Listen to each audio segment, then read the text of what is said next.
आज जो टॉपिक्स के बारे में मैं डिस्कस करूँगा वो है history and evolution of quantity survey.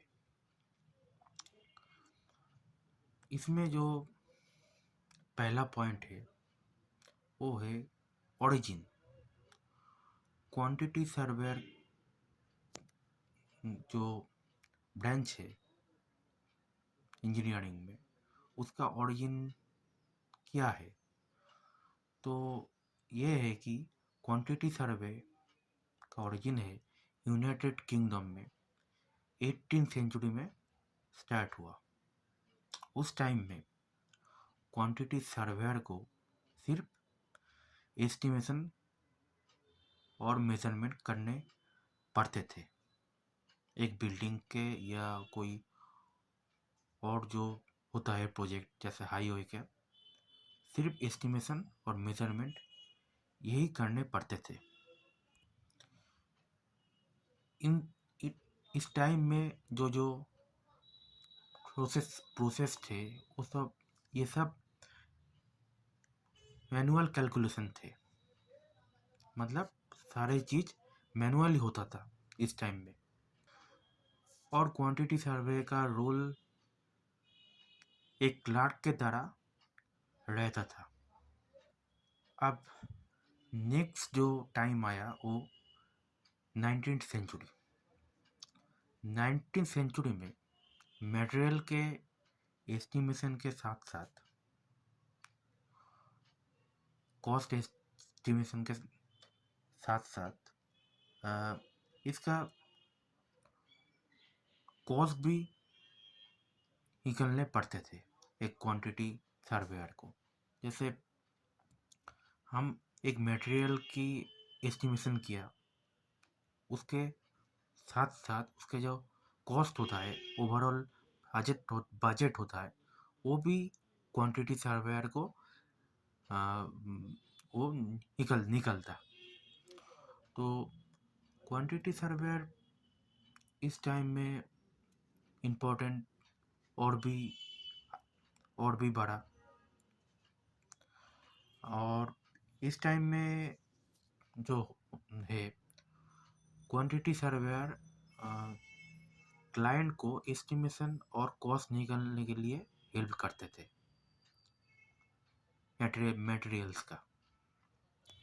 अब रहे सवाल क्लाइंट क्या है। क्लाइंट ये है कि क्लाइंट मतलब ओनर है, ओनर या ग्राहक, मेन बॉडी जो होता है, जो एक प्रोजेक्ट को कॉन्ट्रैक्टर्स को काम करने के लिए देता था और कॉन्ट्रैक्टर्स क्लाइंट के हिसाब से ये प्रोजेक्ट में काम करता था और एग्जीक्यूशन करता था। तो दो पार्ट थे, एक क्लाइंट का पार्ट थे और एक कॉन्ट्रैक्टर के पार्ट थे। क्लाइंट का पार्ट में क्लाइंट के इंजीनियर्स, क्लाइंट के आर्किटेक्ट, क्लाइंट के टेक्नीशियंस, ये सारे लोग काम करते थे। और कॉन्ट्रैक्टर के जो थे पार्ट में, उधर में भी इंजीनियर आर्किटेक्ट और लेबर्स ऐसा थे। तो एक्चुअली क्लाइंट के अंडर में जो इंजीनियर आर्किटेक्ट काम करते थे उसको क्लाइंट इंजीनियर, क्लाइंट आर्किटेक्ट ऐसा करके बोला जाता। और कॉन्ट्रैक्टर के अंडर जो इंजीनियर काम करते थे वो कॉन्ट्रैक्टर इंजीनियर आर्किटेक्ट ये सारे लोग थे। अब अगला जो पीरियड था वो पोस्ट वर्ल्ड वॉर सेकेंड का बाद, मतलब वर्ल्ड वॉर टू के बाद जो पीरियड है, पोस्ट वर्ल्ड वॉर टू, उस टाइम क्या हालत था एक क्वांटिटी सर्वे का। तो उस टाइम जो हालत था, क्वांटिटी सर्वेयर का डिमांड बहुत इंक्रीज हुआ इस टाइम में। इस टाइम में क्वांटिटी सर्वेयर एक प्रोजेक्ट को प्रॉपरली मैनेजमेंट करता था और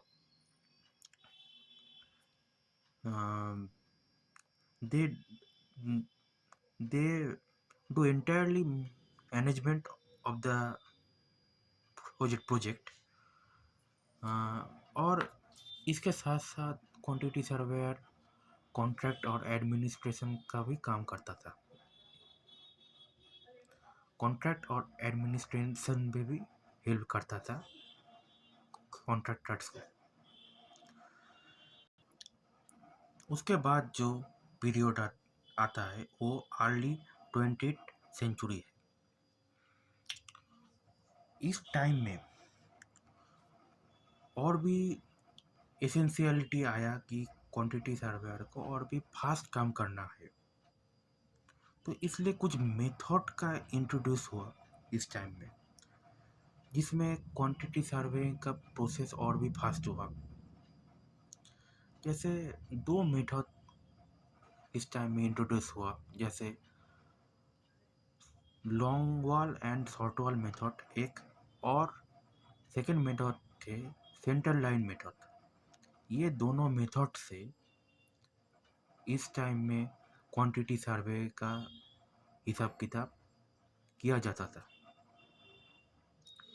ये दोनों मेथड या इस तरीके के कुछ मेथड का इंट्रोड्यूस होने का कारण है क्योंकि उस टाइम में क्वांटिटी सर्वेयर को फील्ड में जाके मेजरमेंट लेने पड़ते थे, इसलिए और जो ट्रक वगैरह आते थे उसके हिसाब से कैलकुलेशन करने पड़ते थे एक क्वांटिटी सर्वे को। तो इन सब को आसानी करने के लिए ये long wall and short wall method और सेंट्रल लाइन मेथड जैसे कुछ मेथड इंट्रोड्यूस किया गया, जिससे क्वांटिटी सर्वर का प्रोसेस और भी फास्ट हो जाए। अगला जो पीरियड आया वो कंप्यूटराइजेशन का पीरियड था। इस कंप्यूटराइज पीरियड में कुछ सॉफ्टवेयर्स और टूल्स ऐड हुआ इंडस्ट्री में, जिसमें क्वांटिटी सर्वेयर का वर्क और भी फास्ट और भी आसान हो गया। जैसे सॉफ्टवेयर जैसे एक्सेल हो, एक्सेल में हम लोग क्वांटिटी सर्वे का कैलकुलेशन, एस्टिमेशन और कॉस्टिंग स्टार्ट किया करने। तो ये एक्सेल में लेंथ ब्रेथ और हाइट एक एक मटेरियल या एक बिल्डिंग कंपोनेंट के अगर हो जाए, ये दिया जाए, तो इसका लेंथ ब्रेथ और हाइट के हिसाब से इसका क्वांटिटी निकल जाएगा, और क्वांटिटी अगर निकल जाए तो इसका जो कॉस्ट होता है वो भी निकल जाएगा। तो एक्चुअली इस टाइम में कंप्यूटराइज्ड हुआ बहुत एक्सेल और बार बेंडिंग शेड्यूल जैसे कुछ मेथड इंट्रोड्यूस किया गया। बार बेंडिंग शेड्यूल होता है कि हम सरिया जो होता है उस सरिया का जो मेजरमेंट कितने क्वांटिटी में जो सरिया है वो चाहिए, ये क्वांटिटी ये बार बेंडिंग शेड्यूल मेथड से क्वांटिटी सर्वेयर निकलते थे इस टाइम में। तो और भी फास्ट हुआ ये प्रोसेस और आसानी हुआ। अब अगला जो पीरियड था वो था globalisation. When we go to one country to another country, we have to manage our own border also, क्योंकि हर एक कंट्री में जो टैक्सेशन होता है, जो रूल्स एंड रेगुलेशन होता है वो थोड़ा सा डिफरेंट है। तो उसी हिसाब से एक क्वांटिटी सर्वे का काम का जो परिधि परिधि होता है, लिमिटेशन होता है, वो थोड़ा अलग तरीके से हुआ। जैसे किसी चीज़ को एक जगह से और दूसरे कंट्री में ले जाने के लिए जो ट्रांसपोर्टेशन कॉस्ट है वो भी अलग अलग सा है। ये भी हम ये भी एक क्वांटिटी सर्वेयर को मैनेज करने पड़ता था। ये सारे एडमिनिस्ट्रेशन और मैनेजमेंट का काम क्वांटिटी सर्वेयर का उस टाइम में रूल्स एंड रिस्पॉन्सिबिलिटीज था। उसी हिसाब से एक क्वांटिटी सर्वे काम करते थे। अब आखिरी आखिरी पीरियड मतलब अभी का पीरियड 21st सेंचुरीज, इस टाइम में क्वांटिटी सर्वेयर का जो रूल्स एंड रिस्पॉन्सिबिलिटी है वो बहुत ही वास्ट है। मतलब एक क्वांटिटी सर्वेयर को इकोनॉमिकल जो साइड है उसके हिसाब से एक प्रोजेक्ट को उठाना है। Not only economy but eco friendly. तो इसलिए क्वांटिटी सर्वेयर जो मटेरियल्स यूज़ करते थे वो यूज़ करते हैं अभी का टाइम में, वो एक्चुअली इन्वायरमेंट सस्टेनेबल भी होना चाहिए इस टाइम में। तो इन एक क्वांटिटी सर्वेयर इस टाइम में इन्वायरमेंट को मद्देनज़र रखते हुए इन्वायरमेंटल जो रिसाइकल्ड मटेरियल्स है वो यूज़ करता है। जैसे कॉस्ट और भी कम है और क्वालिटी जो है वो और भी इंक्रीज हो। तो ये था history and evolution of A quantity surveyor. आज का वीडियो